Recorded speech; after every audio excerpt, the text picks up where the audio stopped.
Good job.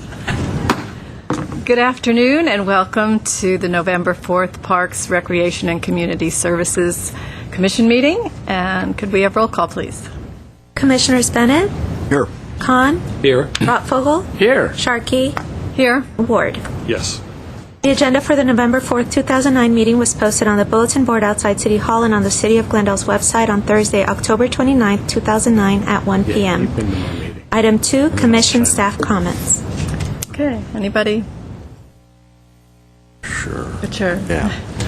A follow-up maybe on my comment last month, and that was the One Book, One City. It culminated with Lisa C. at the public library, I think, last week. And first of all, I read the book and I like Lisa, but I was also really thrilled that, Glendale really turned out, I don't know the official number, but there were hundreds of people at the library. Virtually every seat was full, and hopefully everybody got their money's worth, because not only is it a good book, but again, she gave a good talk, and I'm looking forward to next year's. If you haven't read the book, read it. It's cool. Okay.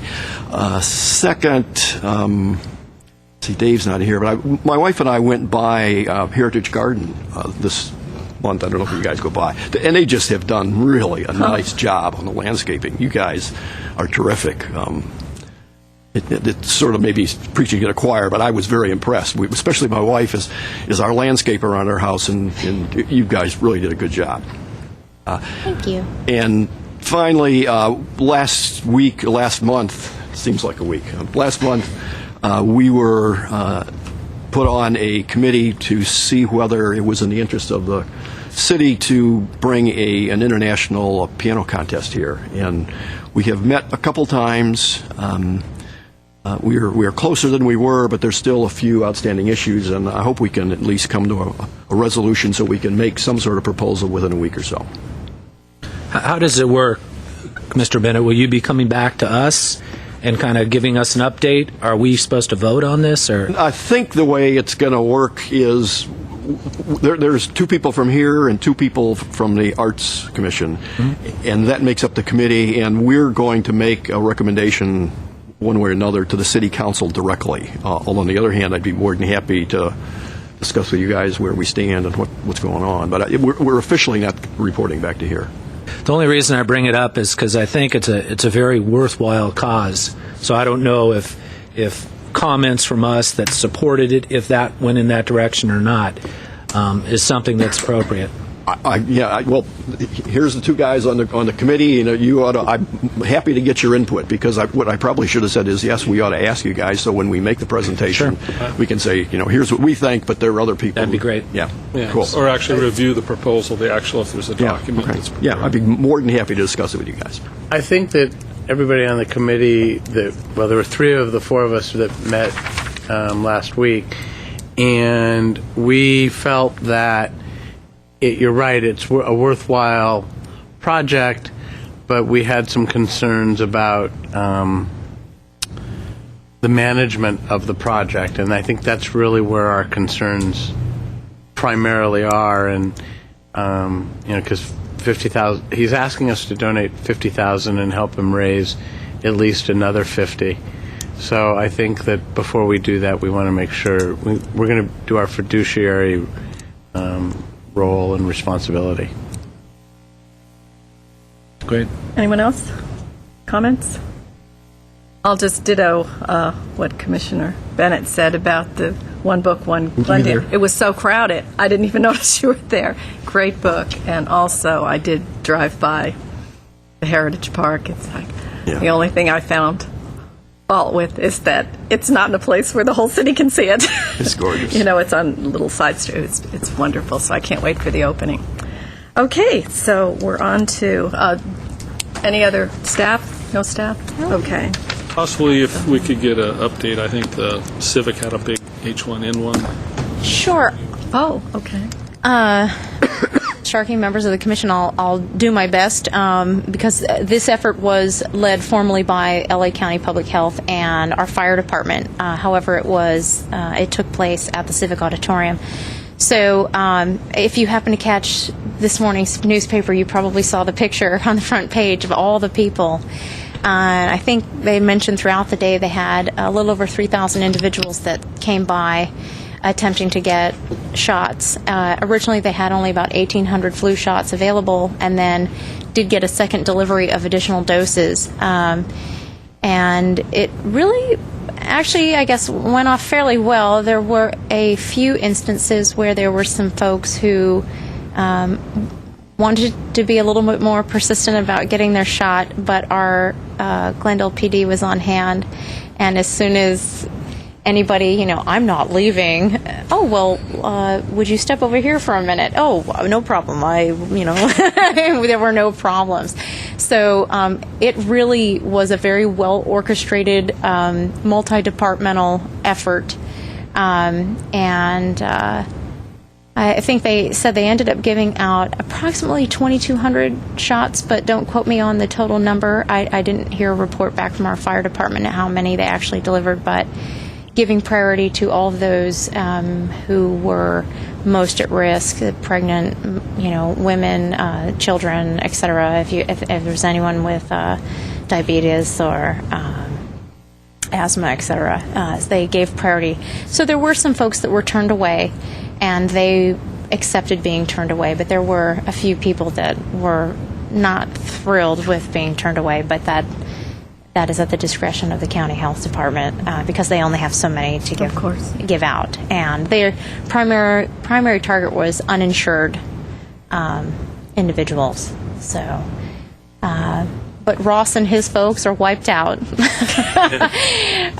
Many department staff who typically come down Glendale Avenue in the morning chose not to, which was probably a good call. But it was packed. It was packed for quite a while and seemed to go off very smoothly. So we're very pleased at how that went on. Is this the first of multiple of these type of clinics, or are they going to come back if they scheduled? Because I know, Parks and Recreation's role in emergency services is this type of role to house and distribute federally funded things and stuff. So is Glendale going to be selected again, or would you know? Or at present, Commissioner Ward, there were a series of distributions of flu shots available, and we were the last point of distribution on that current list. As of right now, I'm not aware of any future schedules of distribution, although that's not to say that they won't occur. That's, again, up to the county health department. But the Civic, along with being a shelter in the case of an emergency, is also our designated point of distribution, so because it has the capacity to handle a much larger group of people. So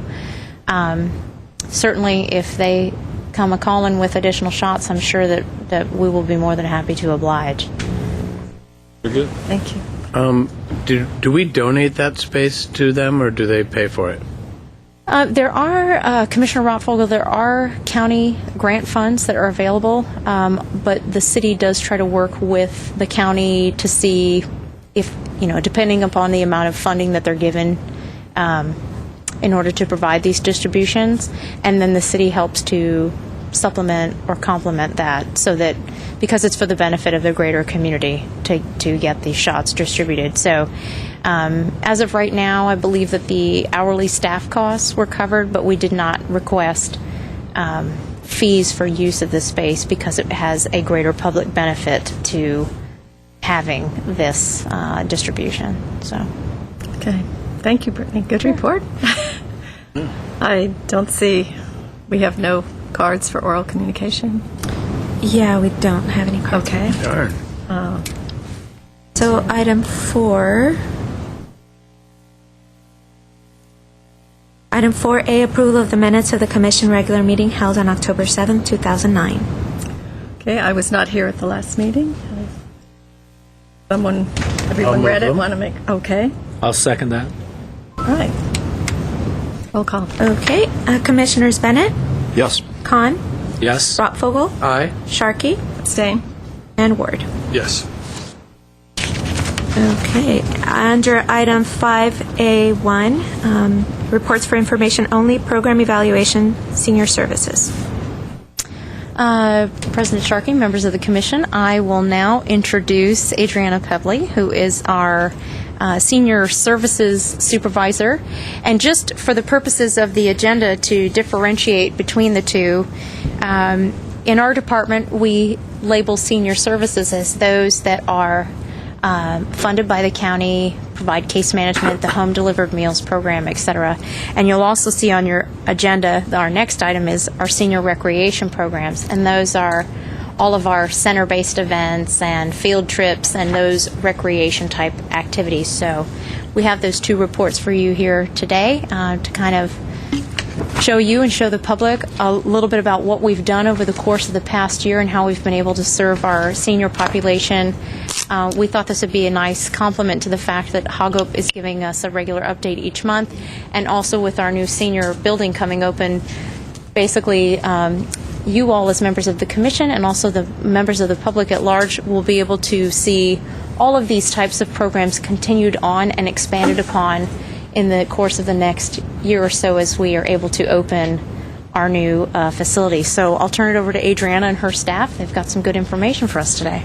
Good afternoon. My name is Adriana Pebley. I'm the supervisor for the senior services. I will have Maggie Kavarian come up here and start the presentation. We're taking a little time to highlight everybody and brag about our stuff today. Good. So. Well served.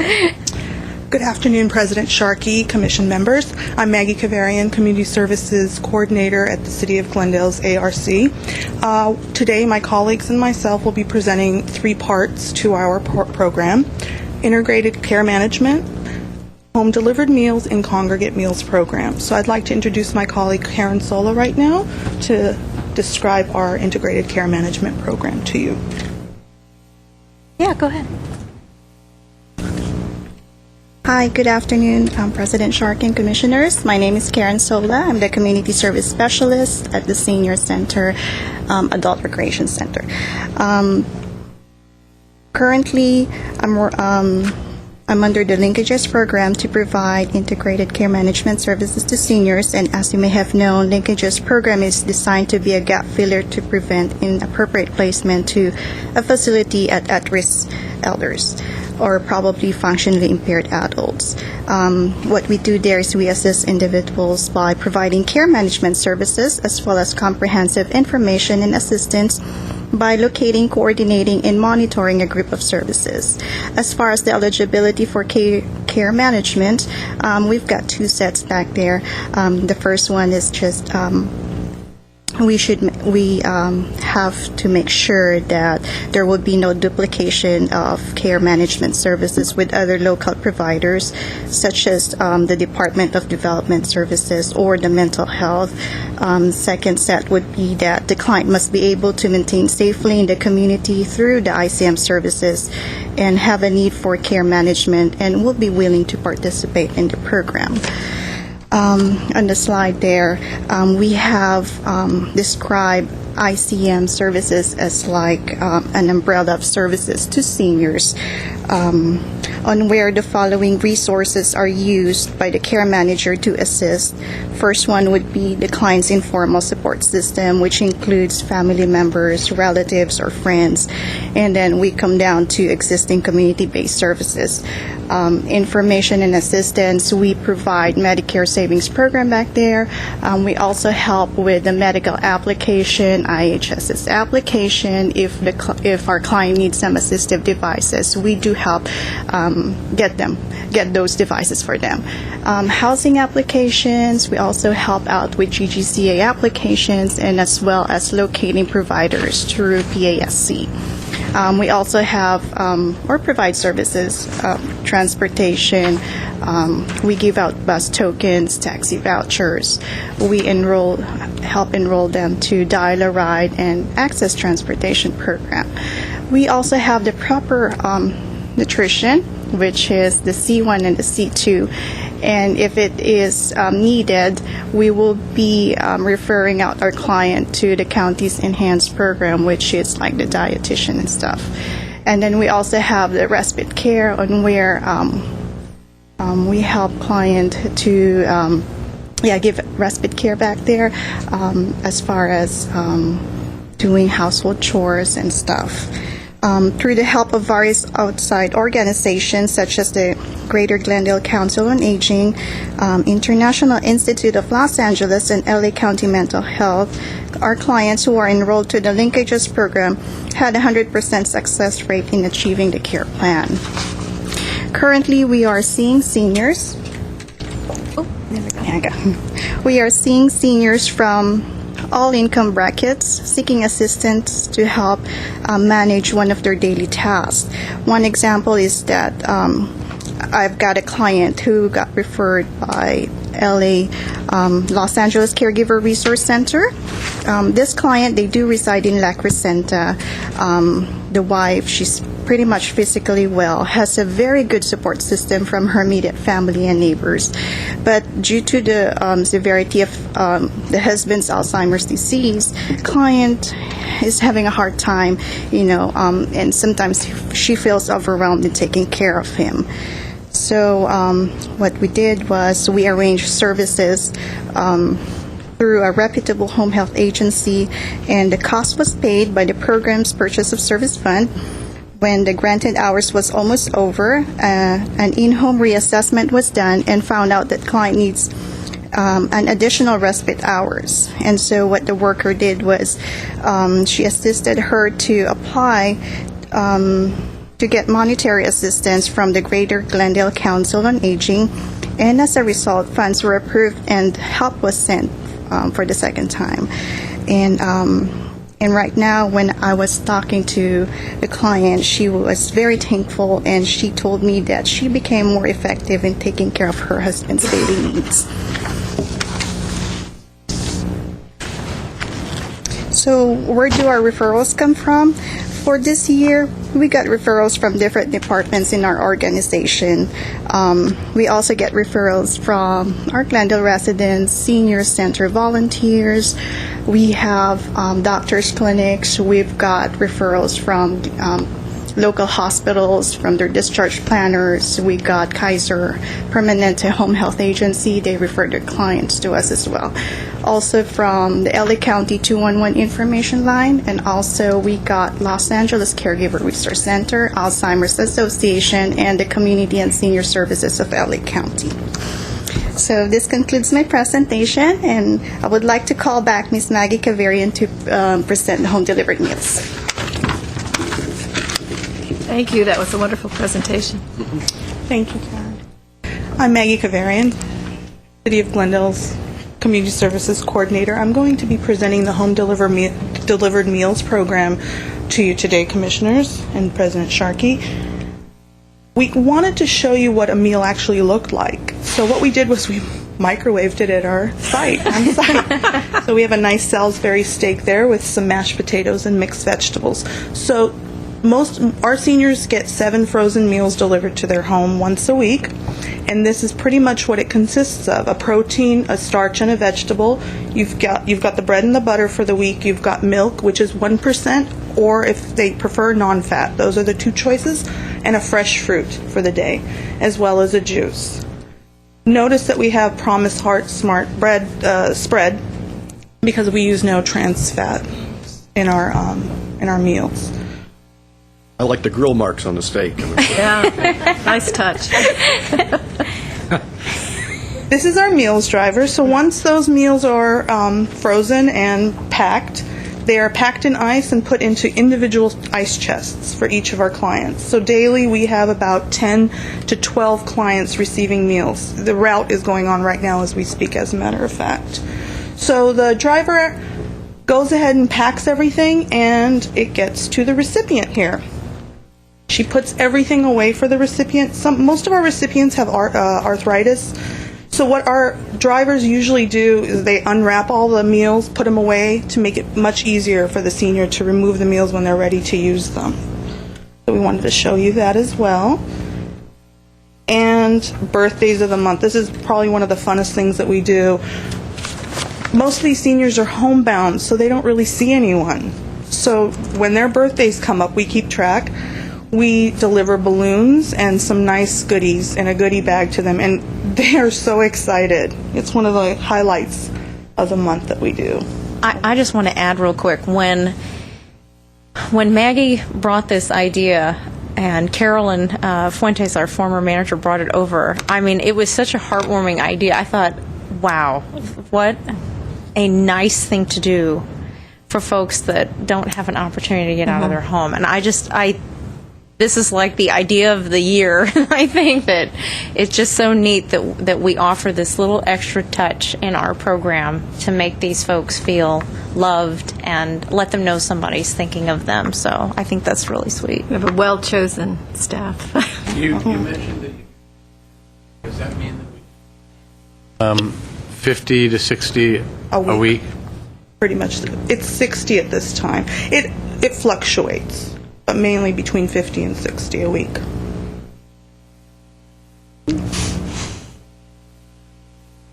And with the birthdays of the month and the meals comes Caring Caller program, because we want to make sure that they're doing well at the house because they're homebound. So what we do is we do a well-being checkup call from our department as well as the COPS department. So there are seniors who volunteer their time weekly to our seniors who we refer to them. So what they do is they'll call our seniors, make sure everything's okay, and it's a call where they can talk about anything they want to talk about, and it's confidential, and it's just someone to talk to that understands what they're going through. But it's also very nice because it's a checks and balances system. Those seniors usually will call me if they couldn't get into contact with the senior, or if something's not right, if the senior tells them something, and usually they're in the hospital and they don't know, and I'll let the volunteer know, don't worry, they're either visiting a family member, they're fine. And we have a Thanksgiving food drive coming this year. This is last year's because this is our old building. The Greater Glendale Council on Aging helps us to do this and to sponsor it, and the members actually help in bagging the canned food and dried goods that people donate, and they're all around the city right now. So if you notice in the Parks Department, you're going to see some boxes. Feel free to add some nice canned goods for our seniors. So what we do is we usually pick low-income seniors that are needy and need the extra at the end of the year. So what we do is our driver usually delivers these meals to them as well as the home-delivered meals. Along with the Thanksgiving food drive, 'tis the season, it's that time of the year, we have Santa to a Senior program.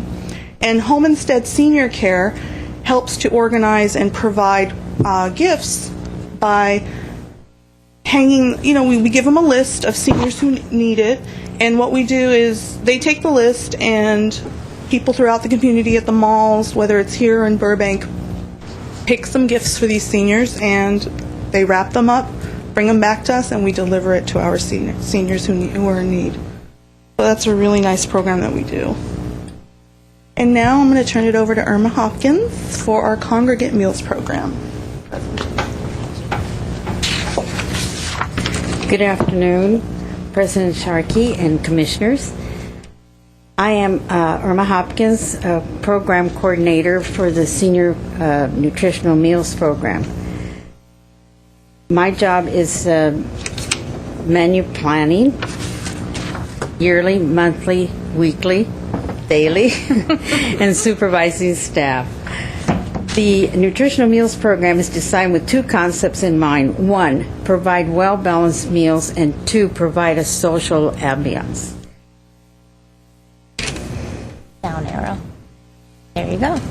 Now here we have a menu that is changed daily. And as you can see, it's very creative, and it's done by our volunteers.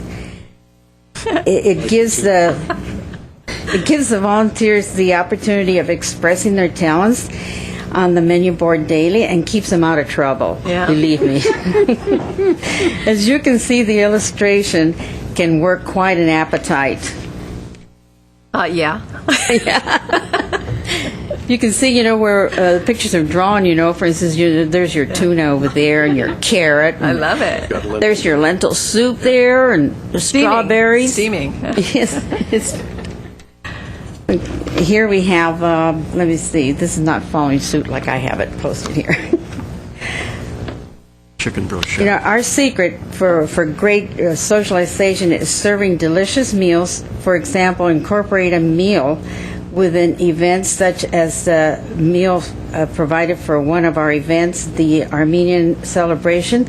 The main entree served was barbecue juicy chicken kebabs, roasted tomatoes, hummus on a crisp lettuce leaf, broccoli spears, and rice.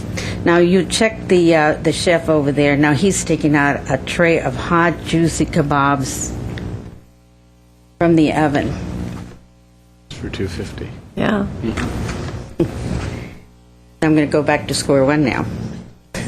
We serve at 3 sites: the Adult Recreation Center, where the food is freshly cooked daily by a contracted caterer company and transported to our satellite Spar Heights Community Center and the Pacific Community Center. The Adult Recreation Center is not pictured here. Now here is a picture worth 1,000 words.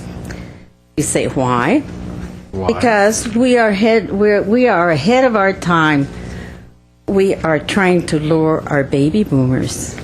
There are these bars are used at ARC and at SPAR. In addition, we are the only city within the county of Los Angeles with the salad bars, which we had quite a demonstration for the county.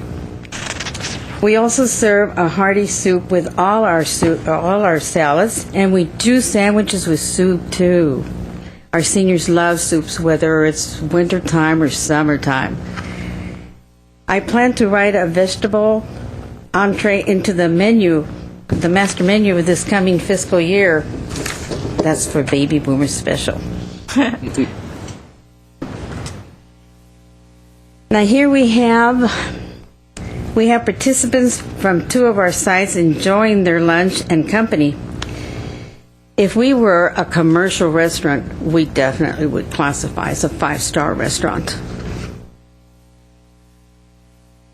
In this picture here, we have the three events here. We have a Halloween event, the Armenian celebration, and the 90s celebration.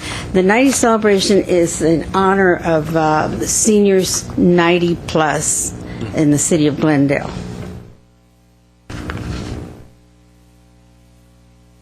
I think that was it. Thank you very much. I hope you've enjoyed our presentation. Thank you. Nice service. Yeah. Well done. And the food is good. And I just want to add, even before our senior recreation folks come up, I mean, these staff out at the ARC really make such an enjoyable environment for the seniors who visit on a regular basis. And on any given day, if you drop by, I mean, there's always something going on, or a balloon decoration over here, or a party going on in this room over Been here. to the parties. It is really quite a happening place, and so that's why we're even more excited to have our new building opening up, so that we can just have even bigger, better, greater experiences for the seniors. But these folks over here are the ones who make it happen, and I was really excited when they had approached me about having each of them come up individually. One, it gives them a little practice to do this kind of thing, but also it allows you all as the commission to have exposure to the folks who make these things happen every single day, and to see their faces and know who they are. And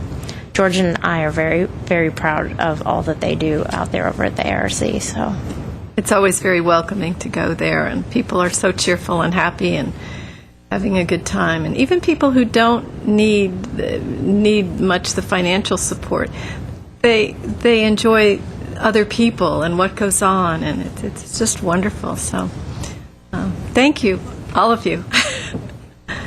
Okay, Iris. Item 582, Program Evaluation, Senior Recreation. Okay, so now for the other half of our senior side of programming, I'm going to invite up Julianne Leviant, and she's going to talk to you a little bit about all of the senior recreation-based programs that we have that complement all of those senior services in our congregate meal program out there. So I'll turn it over to Julianne. Great. President Sharkey, Commissioners, I am Julianne Leviant, the Community Services Supervisor for the Adult Recreation Center.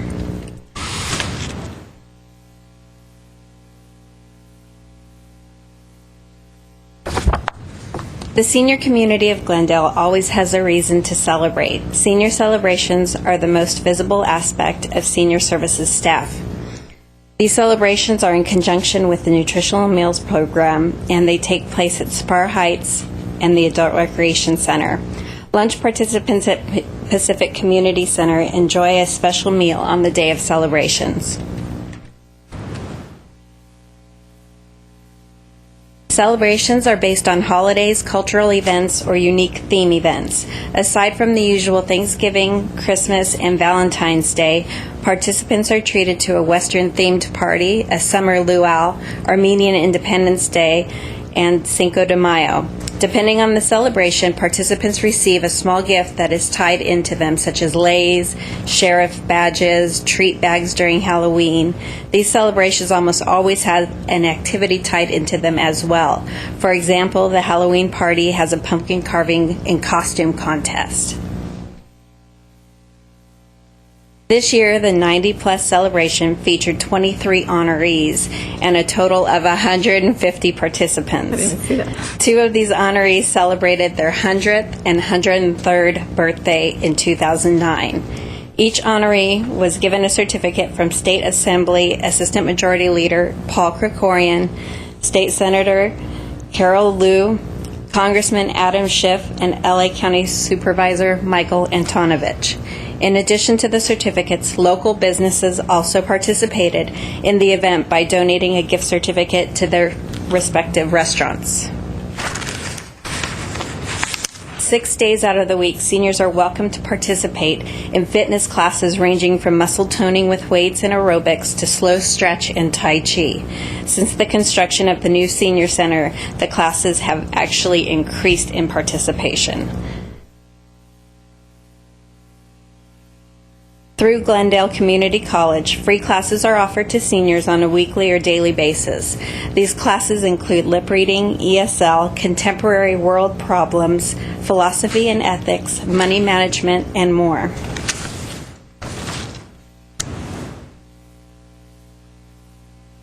Additionally, various other educational presentations take place, such as Glendale Police Department's K-9 Unit demonstration, or Glendale Fire Department's presentation on importance of emergency preparedness.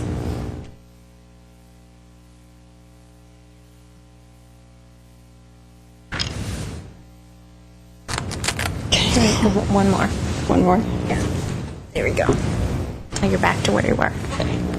Seniors enjoy monthly presentations done by medical practitioners on topics and issues specific to the senior community. Seniors are offered health screenings such as glucose, bone density, and carotid artery. These screenings assist seniors in monitoring their health care and are advised to see their doctors in the event of a major concern. There are recreational activities that cater to everyone's taste. Some seniors enjoy playing the Nintendo Wii. There have been numerous studies conducted showing the benefits of the Wii Fit and Balance Board and how it helps seniors with their balance and activity. Our seniors also attended a coffee seminar at the Coffee Bean and Tea Leaf at the Americana. A local cake decorator visits the facility on a monthly basis to teach seniors how to decorate and make cakes. Each week, seniors participate in bingo, which also helps stimulate their minds. While the ARC is under construction, our open play billiards participants went to Pacific Community Center and continued to practice and play. This year, 6 participants from the open play billiards program participated in the Senior Olympics, and our team won 2 first-place medals, 1 silver medal, and 2 bronze medals. Each month we celebrate birthdays with a kind of donation from cake from visiting businesses and agencies. The ARC also has its own community garden where seniors in the ARC Gardening Club plant and tend to the garden year-round. This year, club members were ecstatic that the garden, in addition to the usual roses and sunflowers, also had delicious watermelons to offer. I missed that one. The harvesting. We offer various different excursions throughout the year to our seniors. They have attended excursions to see the Palm Springs Follies, various festivals in Southern California like the Strawberry Festival and Oktoberfest in Big Bear, and they also participate in the seasonal excursions like the Apple Harvest in Julian. Participants enjoy the opportunity in making suggestions on what trips we should offer, and they truly enjoy all of the excursions they attend.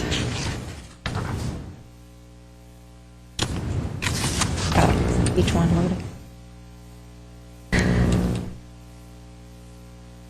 Seniors can receive assistance with legal matters, medical insurance issues,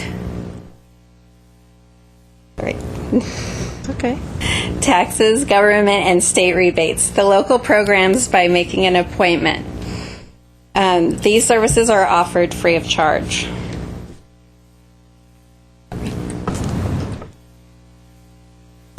Together with the Greater Glendale Council on Aging, we can reach out to the professional community and ask for their participation in health fairs, donations, and contributions. Last year, 110 seniors received flu vaccinations. 25 homebound seniors were treated to the canned food donation collected by the members of GGCOA. The Tea Party organized at Spar Heights Community Center and the Adult Recreation Center served 90 participants while the Glendale High School Bell Choir performed. Both Spar Heights Community Center and the Adult Recreation Center have become a viable resource for organizations such as USC, Cal State University Los Angeles, AARP, Glendale Unified School District, and the U.S. Census Bureau. In collaboration with these organizations, we can offer more services to the senior population of Glendale, which benefit both the organization and our seniors. The Senior Services volunteers play an integral role in our activities and programs. The age range of our volunteers are from 16 to 99. Volunteers lead in crafts, help decorate for celebrations, assist at the front desk, and help serve lunches to participants in the Senior Meals Program. This year, High Cap volunteer Forrest Barker and Senior Programs volunteer Anita Bayako were honored for their service and commitment. As you are all aware, construction of the new Adult Recreation Center began this year, and our seniors are very excited. They are constantly monitoring the progress from just outside the fence of the new building. Currently, Glendale has a senior community that is 28,000 strong. The City of Glendale Senior Services, as a result of the programs, services, and activities it has in place today, will be able to meet the demands and necessities of our community in the future. Thank you. Julie, can I ask questions? Yes. It's a couple easy ones. Your education, I thought that was pretty cool. Who would you get to, for instance, teach philosophy and ethics? I mean, what? You don't have to give me the name, but is it like a professor at Glendale? Yes, it's from Glendale Community College. They are teachers and professors. So they volunteer? Right, well, they... Or we pay them? We don't. Okay. But there's a... Very cool. There's a program. grant. The college has a grant-funded program, and they work collaboratively with us so that those classes are provided free to the participants, but the instructors are paid for out of the grant. So it's free to the college, free to the community. It's a nice collaboration. I noticed there was no computer class. Is that because they don't need it, or we can't get an instructor? Or? Commissioner Bennett, it's because we don't yet have our computers. With the new ARC, as part of the lounge design, we're actually going to have 4 computer workstations available for seniors. So not only could we hold a small, intimate kind of how-to class, but they'll actually be available for seniors, so they don't necessarily have to go over to the library. They could check in on their email if they wanted to when they come over to the senior center. So they'll be available for a drop-in basis. And then George and I are also looking into seeing, how our dollars work out, our bottom line on our FF&E, and based upon any cost savings that we may have, we may be able to get some laptops with wireless capability in order to have those available on loan as long as they're used inside the center, or if they're used for a small computer class. But the limitations of our old building were such that we didn't have the capability, we didn't have the data lines or any wireless network to be able to offer any computer classes. So that's why we're so excited to have our new building, because we'll have much more capabilities in that type. Will we have free Wi-Fi? I know the library has it right now, and I think one of the things we're exploring is whether or not that signal can be picked up in our building or not, and if not, then we're supposed to be looking into having that capability in the building as well. Should be basic. Yes, usually I guess the limitations are sometimes various structures, whether it's framing or walls, et cetera. It's a distance problem, Yeah. usually, but it should be not that tough. So it is one of the things that we are looking into and exploring, so that we at least have it within the building, and optimally, it would be wonderful if people could use their laptop in the park and have a signal as well, but that's one of the options that we're exploring right now. One more question on the consulting services. You said counseling. What is counseling? Well, we have high cap counseling, which is our. You stumped me and made me all nervous. So,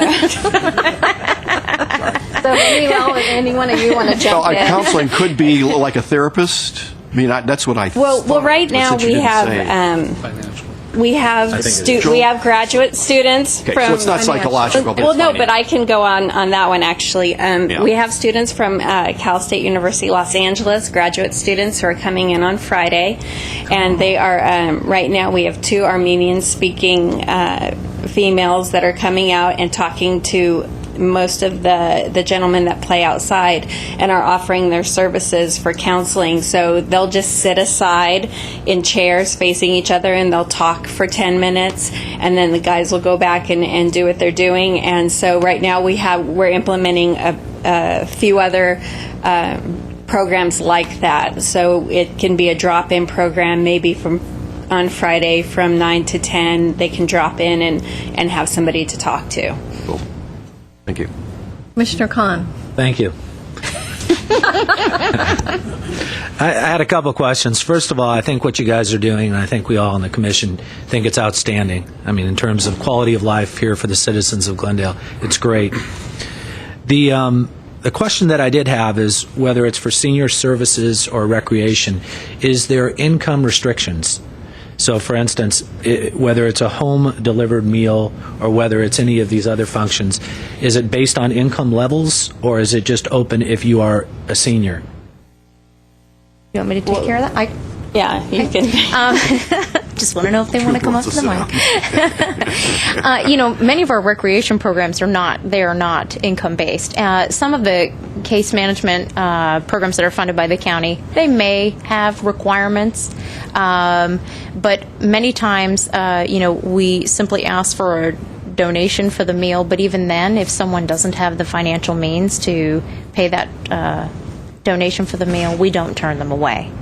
And that is one of the reasons why we look towards donors in the community. I think we had one time figured it out, $75 a month actually feeds a senior for an entire month.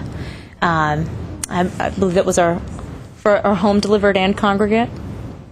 And so that's why we look to the public as well to help supplement those, because we are seeing more and more folks coming into the building who don't have the financial means to necessarily pay the donation, just because of the way the economy. So it's based on donation, and then also, how old is this senior?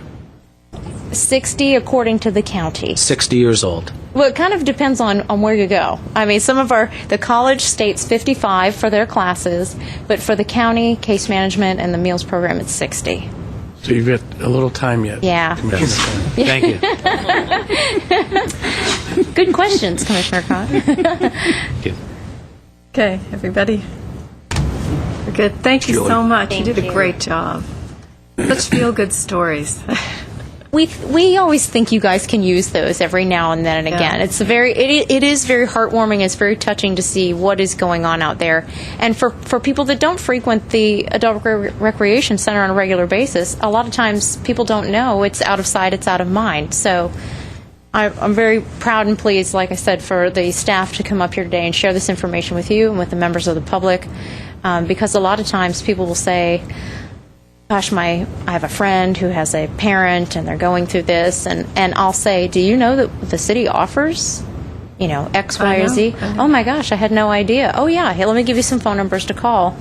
So a lot of it's word of mouth, and it's important for us to get that word out there so people can see what we have available.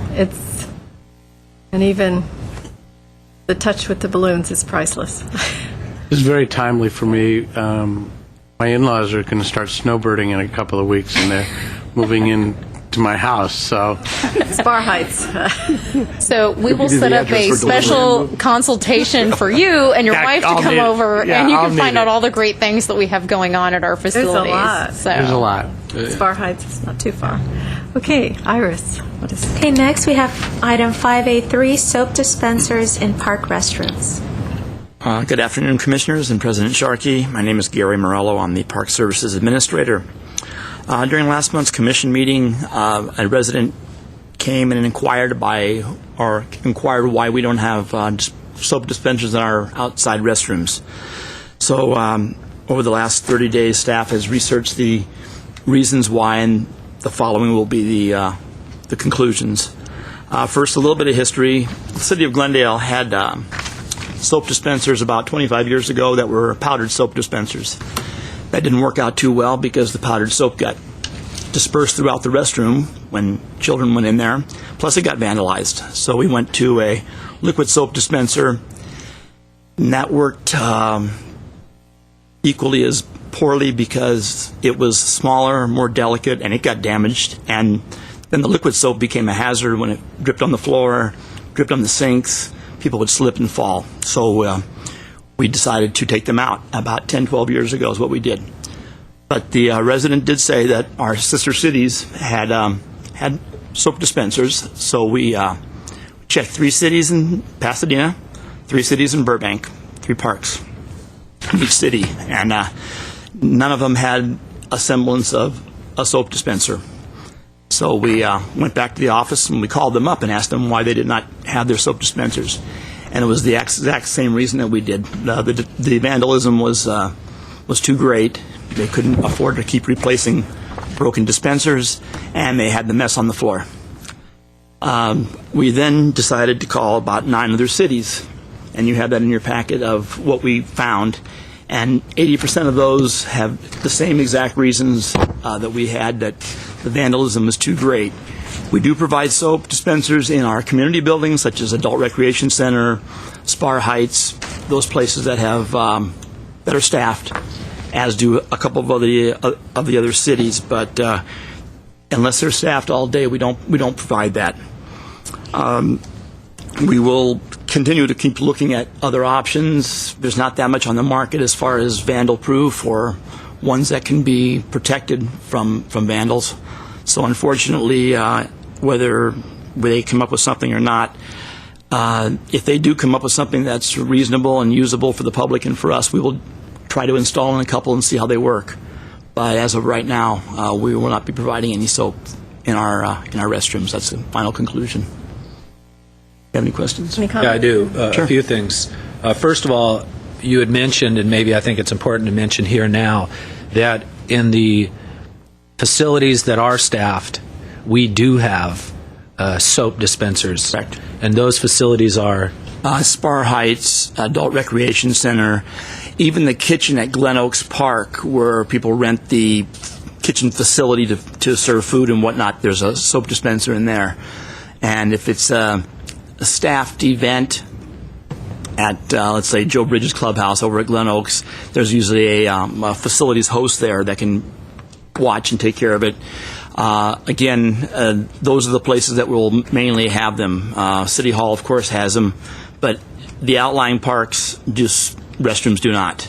Yeah. But we do provide it for every place that a community would gather, so to speak, a gathering or a meeting room or a community.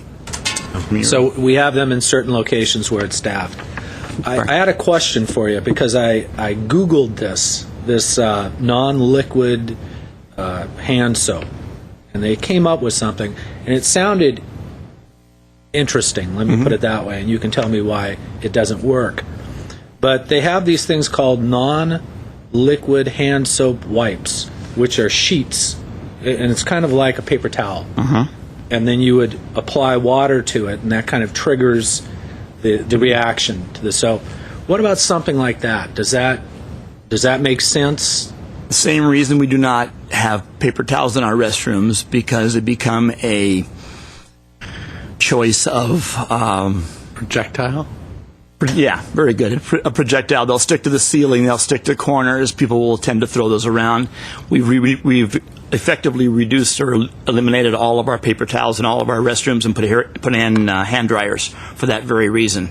So we don't have the extra mess and extra paper usage, and that way the attendant whoever in the park doesn't have to empty trash all the time. They don't work. If they're able to take a whole bunch at one time, they will. So whereas a soap dispenser dispenses at least a little bit at a time, unless it leaks or it's been damaged. But we don't want to supply any more material out there that would become more litter and more trash than we already have. That may not be the solution. I just think, though, we should continue to look. Well, I don't think we just say that it doesn't work. I think it's important for us to explore it, and obviously anywhere we can, we should. You also mentioned something about providing maybe some type of a dispenser inset into the wall as opposed to out, and exploring that. The way that would be advantageous is that in the building or design of a new restroom building. You could design that, because right now all of our walls are solid. There's a chaseway usually between the men's and women's restroom that has all the piping and all the hardware for the sinks and whatnot. So if it was built into the restroom at that time and there was a sufficient piece of equipment that was suitable for that, we could do that. But that would be more in tune to a new restroom building than an existing one. So we have to cut into the wall. Right. I'm also thinking, though, at my office building, in the restrooms, at the sinks, they actually have a dispenser built into the sink itself. So you just have the pump that kind of sticks up to be able to be used. We don't have anything in front of the sinks or around the sinks to stop anybody from reaching up underneath there. They're all open sinks. I draw in Verdugo Park. There's about 11 sinks or 9 sinks all the way across the whole thing. They're just a sink attached to the wall with the water coming to them. To drill into the porcelain, we could put a dispenser in there, but the bottom bowl where the soap would be held is going to be exposed. We'd have to build something around each one of those sinks to protect what would be coming down from the bottom. You have to have some kind of reservoir to hold the soap in there. I have no other ideas. I'm not trying to shoot you down. I'm just trying to let you know what we've looked at. I mean, he has no life. Yeah. I mean, the other way to attack it is you put a camera in there to see who's destroying stuff. But that becomes a privacy issue, I think, at that point, and then I get really in trouble. There's always an issue, like if you have a day camp and you have kids in Verdugo Park and you have a restroom, that the rec directors can actually bring a bar of soap out, or one of those little hand pump things, and when it's gone, it's gone. Right. And so there's things you could do for an event or for groups of kids.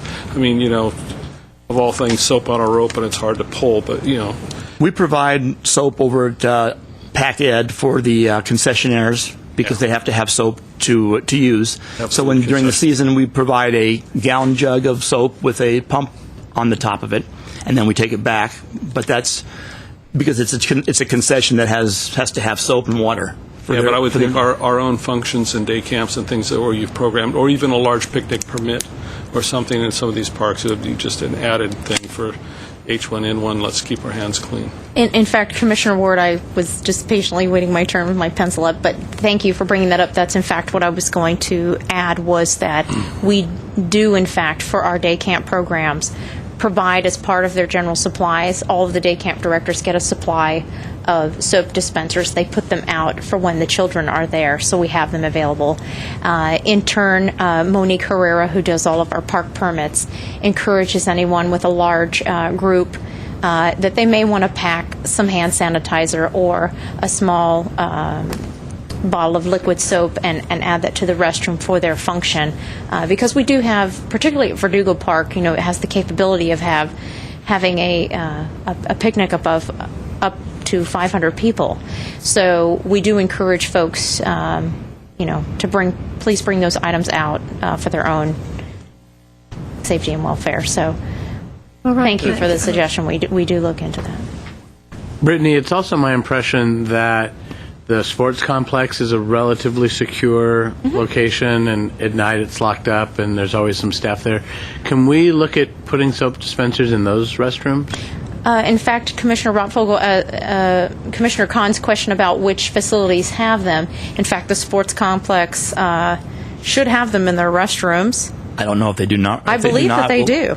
Okay. In fact, and again, going back to all of our buildings that have staff who can monitor Other staff there, because yeah. our recreation staff, even if there's something, if we run out of toilet paper, the staff go in and refill the toilet paper. They go in and monitor the restrooms frequently.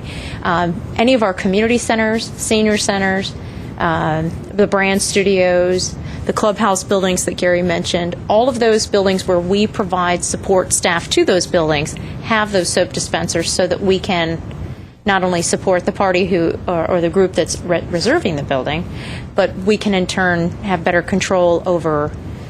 We get security deposits. So if somebody causes some damage and rips off the soap dispenser or does any other damage to the facility, we have an applicant that we can then turn to and say, this damage occurred during your event, et cetera. So I would think any food handling facility that prepares Yes. food, like the senior presentation and Yeah. stuff, that all has to have that for the health code. So in The sports center has food. it's In just fact- those isolated standalone I was led to restrooms believe that Yeah.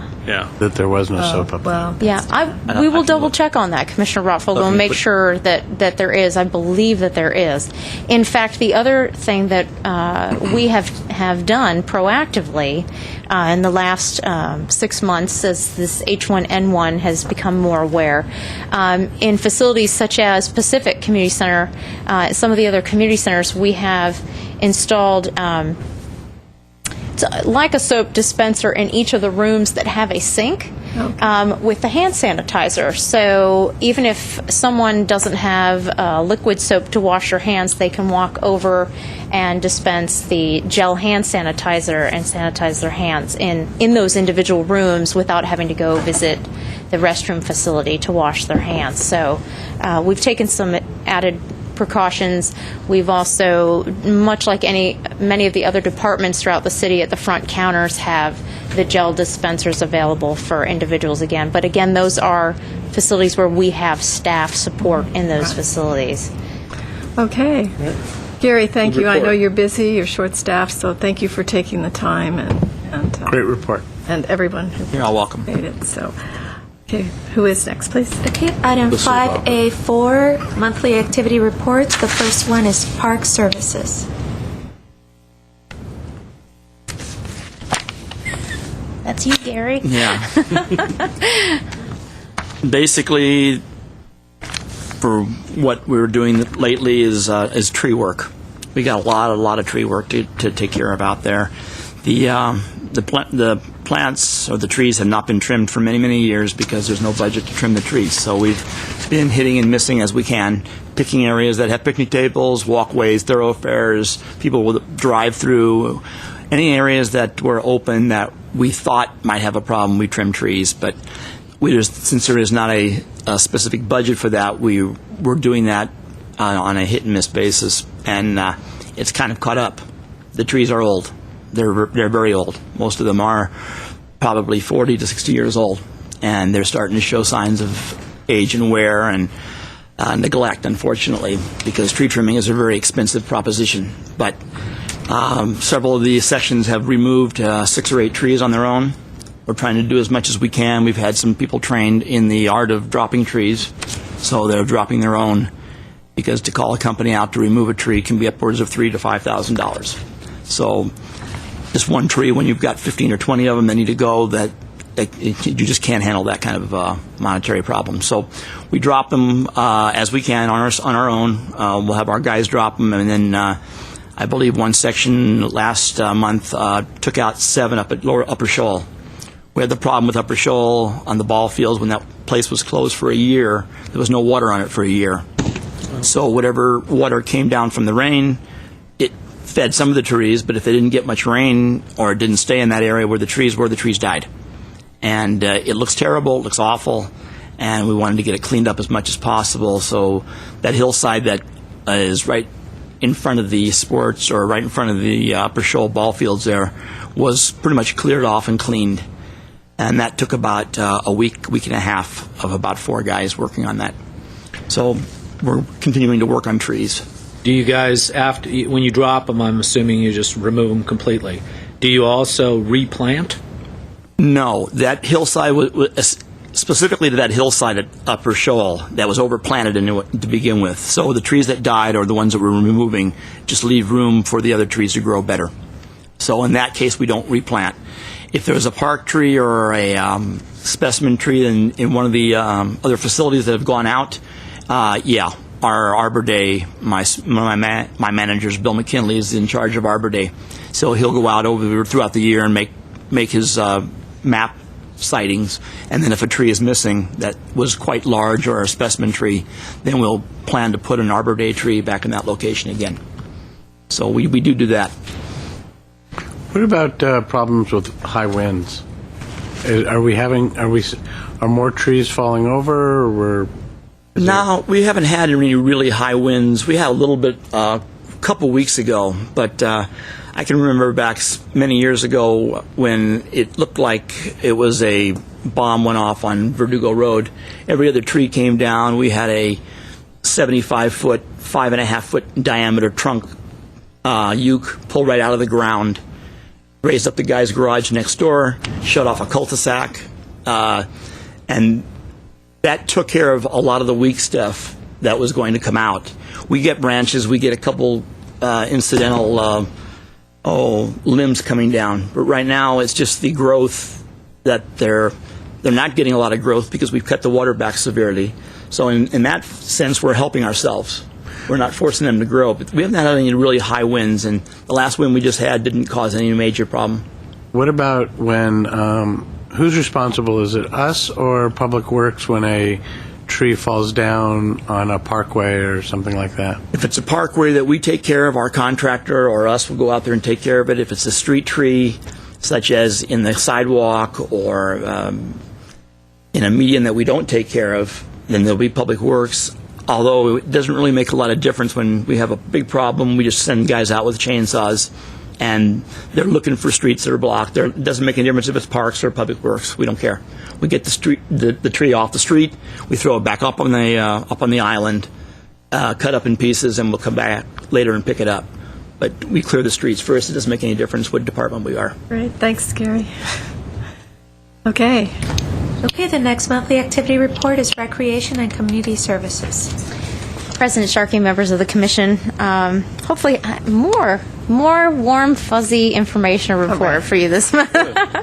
After all the trees falling and the soap issues we've had, we've got some positive stuff going on too.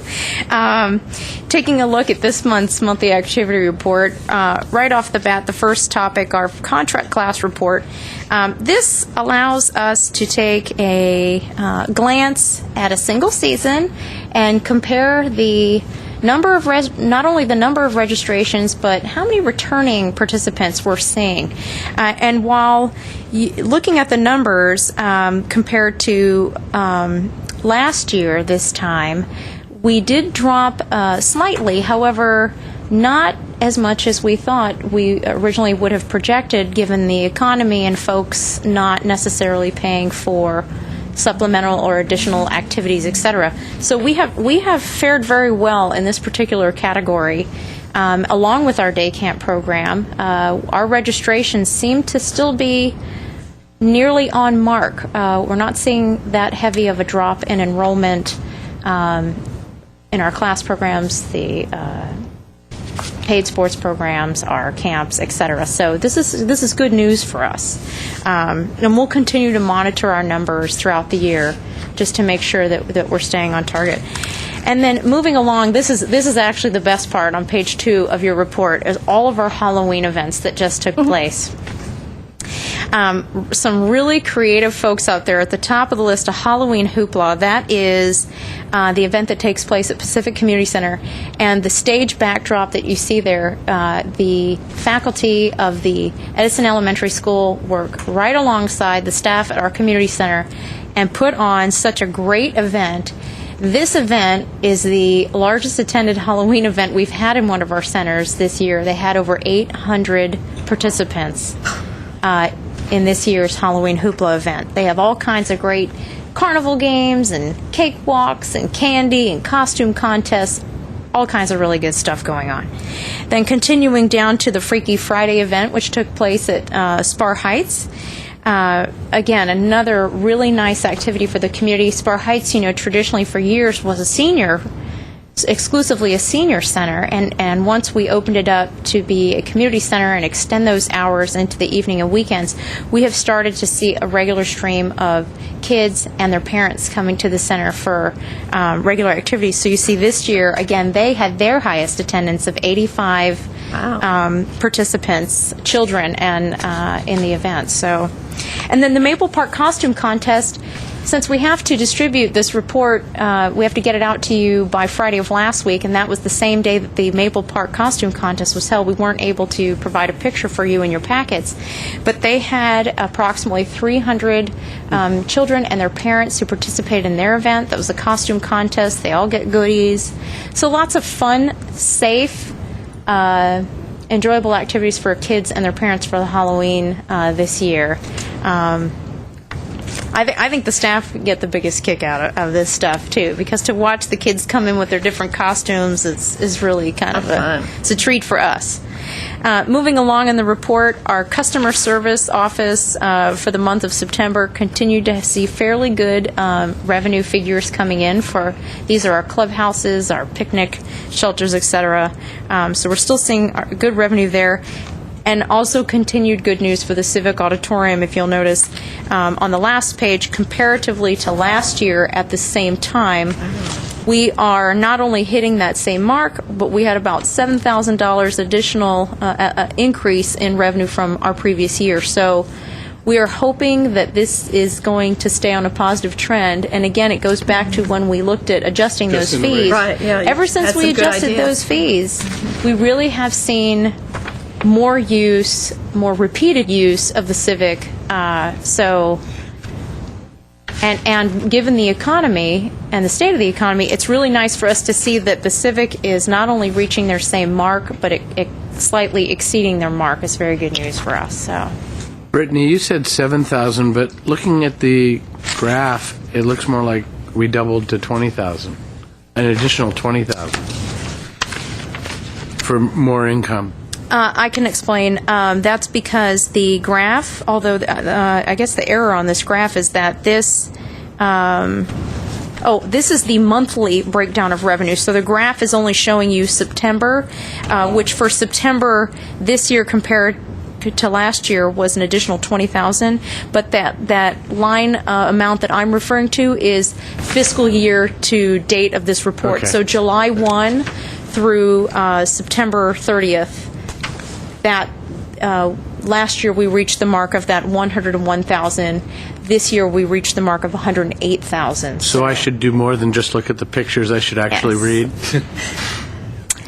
Help. I'm here to support you, Commissioner Rotfogel. Whatever information you need me to provide you, I'm happy to give. Good. The comment on the Halloween festival scene is Halloween was on a Saturday, and I like the fact that you programmed early, or a daytime event more than an early evening event. I think that's really where you're going to, right after school when it's still light, get the moms and the little kids that really don't feel safe going door to door. I think that's where our facilities step up as having those Halloween festivals and stuff. So I'm glad that we got great attendance. Thank you.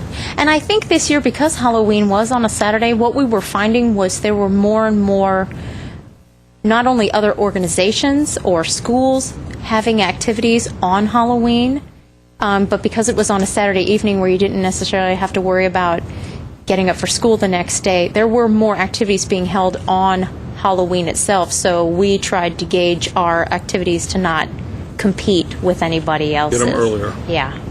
So. That's good. Okay, we're ready for Item 5A4C, CIP projects.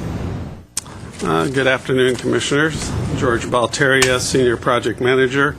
As you can see from the report, we've been keeping busy. The project managers are all having at it, as you note about the Cedar Heritage facility, the Glendale Heritage Park.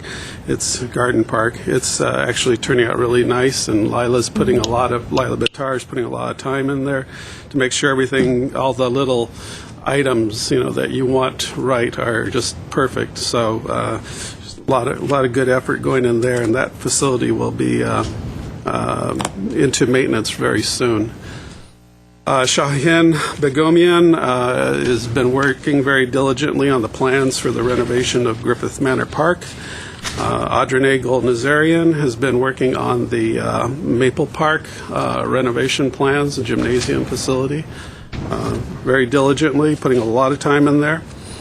John Pearson working, again, very diligently on the Dickmajian Wilderness Park facility and the renovation of the barn. Peter Fairheilig is working again on the pool project. He's putting a lot of time on that, as well as getting the beginnings going for the Maryland mini park.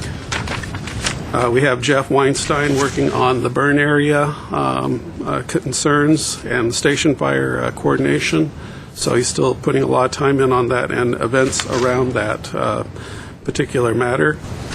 And we have today, for your pleasure, a presentation on the ARC by Hagop Kasabian, who is also assisted by Sean Toro in that effort at the ARC. So I'll turn it over now to Hagop.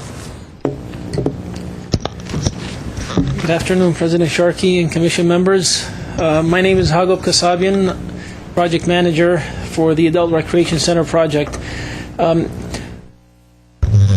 I've been here once a month just to give you an update of the construction progress of the Adult Recreation Center. To start off the bat, to let you know we are on schedule and within budget on this project. And we are actually a few days ahead of schedule, as stated the last couple of months. Currently, the project, as you can see, we have the framing of the main building is about 95% complete. And the 5% that I'm leaving out, we still have some ceilings and soffits that we will be framing out as well. And you'll see some of those pictures coming in. This is a shot looking northeast, and you have the lower courtyard area with this trellis. The trellis has, all the columns have been covered with the ice and water shield, which is waterproofing or a moisture membrane. This area will be included with some tables and seating. It's going to be a concrete floor with some landscaping in the back area. We've got some bench seats in here as well. The building itself, I'm going to take you inside. Next shot will be on the inside of the building. Here's a shot of the building. Basically, all the windows and all the openings are getting that ice and water shield as well around the window. This wasn't complete yet, but has been completed. And you can tell and see on all these windows, that's something we are doing to protect the building from any water damage in the future, which we do not want to encounter. Here's a shot of the main space of the building as you walk in, which is the rotunda space. This is completed. This shot was taken about 3 weeks ago. Now all this has been framed in. And next month I will show you a newer shot. It's a great space to be under, to be inside of. We have 16 windows. All the windows are going to be bringing a lot of light into this building and into that main core space.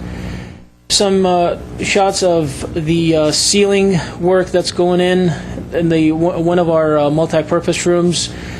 The squares that you see in here will have a wood coffered ceiling. It's basically a recessed wood ceiling that will be inside, and the rest of the horizontal lines or the grid line will be stucco. So it will be drywalled in and painted.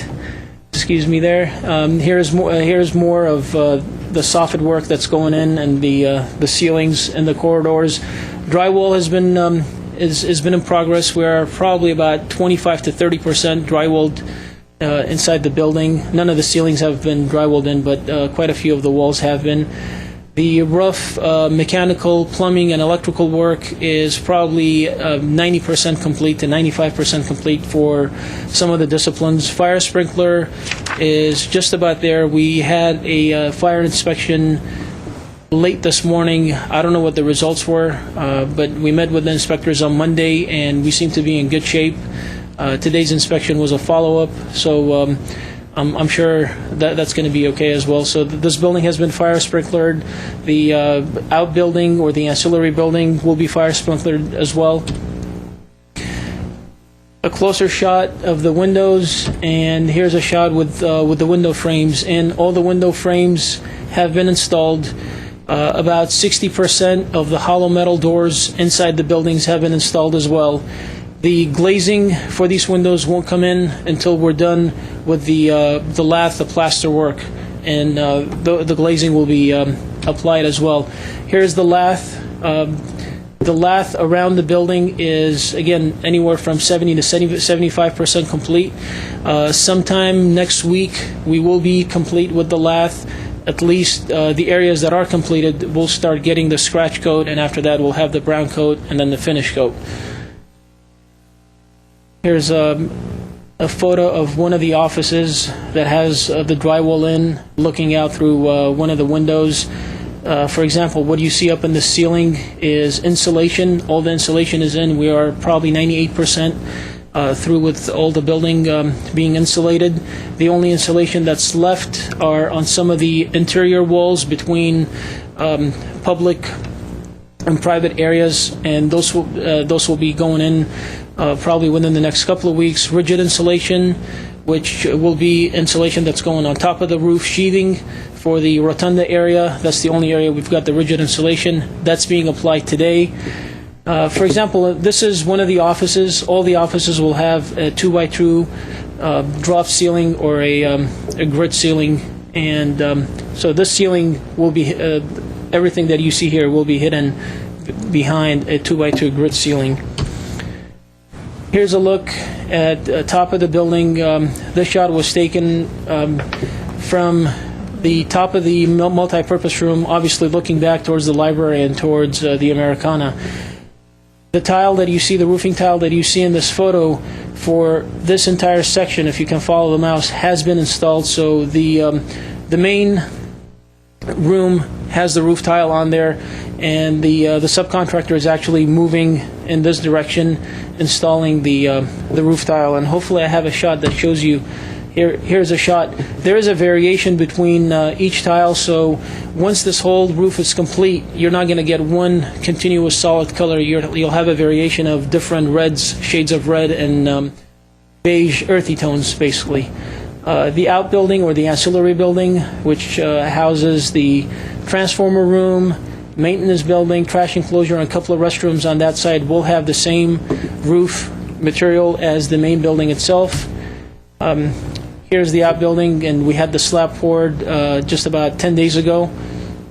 And with this building, we are complete except for our doors, our gates, and finished electrical and finished mechanical and plumbing work. Here's another shot at our trash enclosure. Grease interceptors, we have two grease interceptors in this project, a 1,500-gallon one and a 500-gallon one. The 1,500-gallon serves the kitchen. The 500-gallon one serves the trash enclosure area. So everything that gets dumped in the trash, just in case if things didn't go properly in or were dumped out, will actually go back out into a trench drain, which will catch all the grease or all the dirt, and this trench drain is connected into the grease interceptor. And we have a can wash area in here as well, where all the trash bins, anything that's oily that gets washed in here, and this is attached to the grease interceptor as well. And that pretty much concludes the presentation.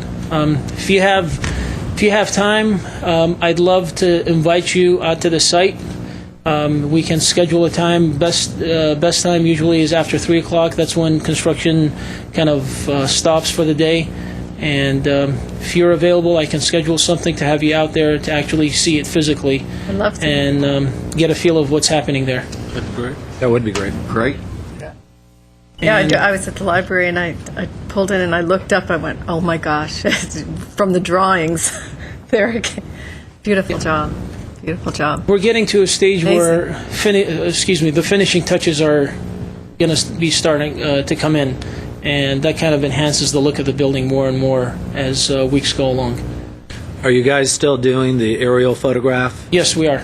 And is that every day or? No, the aerial photograph really depends on how often we're able to fly with our police station, with the cops. And the last time we were up there probably was about 5 or 6 weeks ago.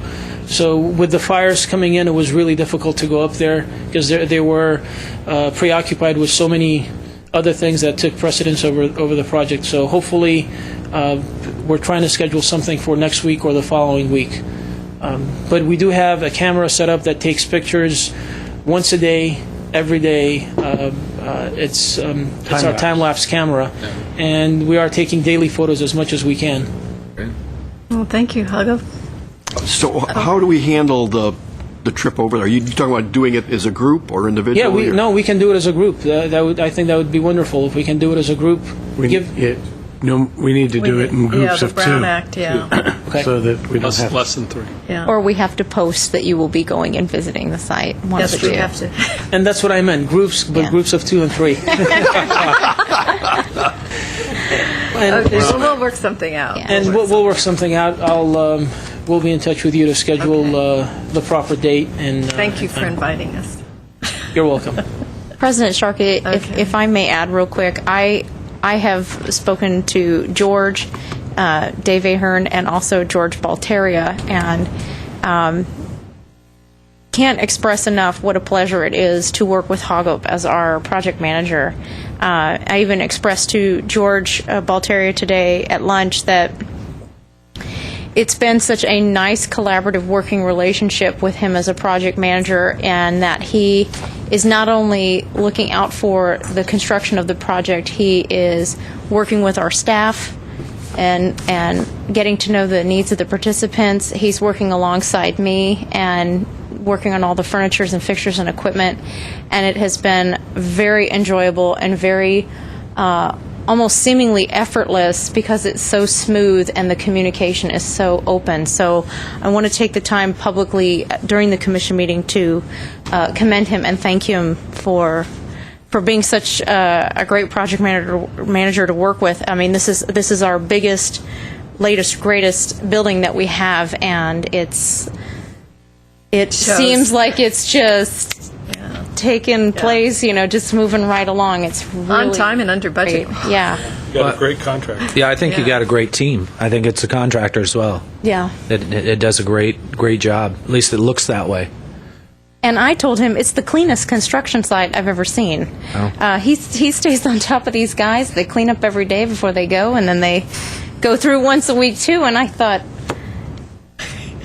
but there's people working constantly. There's sometimes you go out to a site, where's all the workers? Not at this place. They're everywhere.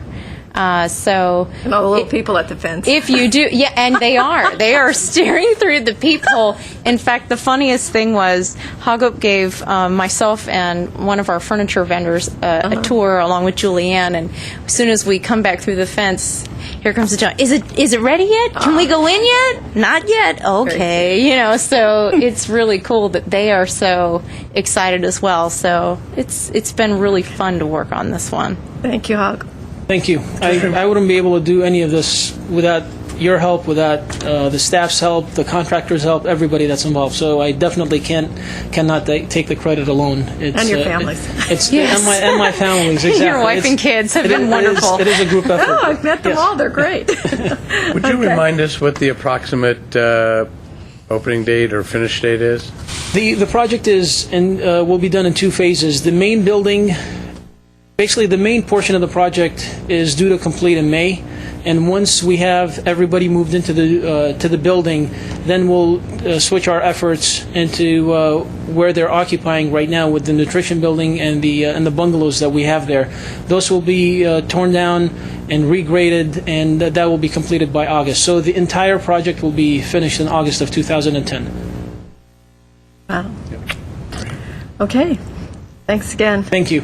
Thank you very much. Good job. Do you have any written communications? Oh, he's getting applause. Item 6 is written communications, but I don't believe we have it. Okay. All right. So do we have a... I did have one more question as it relates to the Glendale Heritage Garden. When are we looking at the grand opening for that? January? Let's see here. Yeah, I think it's in sometime January. early this coming year. Yes. January. We have to. We'll probably be done with construction very soon this month, and then we'll go into, if everything's accepted, then we will go into the maintenance period, and I believe it's about a 90-day maintenance period, establishment and maintenance period. Oh. Yep. The ground, all the plants to settle and... Yep.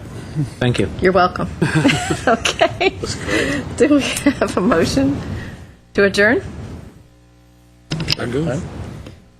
Move we adjourn. Okay, great. My second. Meeting adjourned.